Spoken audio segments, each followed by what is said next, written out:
బాగున్నారు ఇచ్చి దాని నుంచి మళ్ళీ వచ్చిన స్వామి అక్కడే వచ్చింది స్వామి పాప పెళ్లి ఖాయం కాకుండా వచ్చింది స్వామి మా మామ చెప్పింటే వచ్చింది ఖాయమైంది పాపకి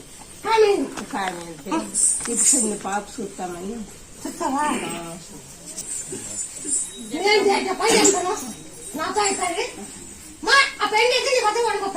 పోతాము పెద్ద గారు ఎట్లా పోసించి దాంట్లో పోయి కానీ 2500 సంతానం కూడా అయింది సొంతంగానే అయింది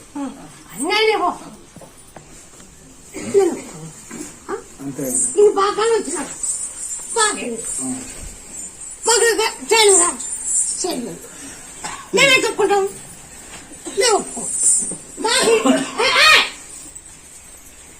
మాకు ఊరి దగ్గర పోయి ఊరు బయట చేసుకునే వాళ్ళ ఊరి దగ్గర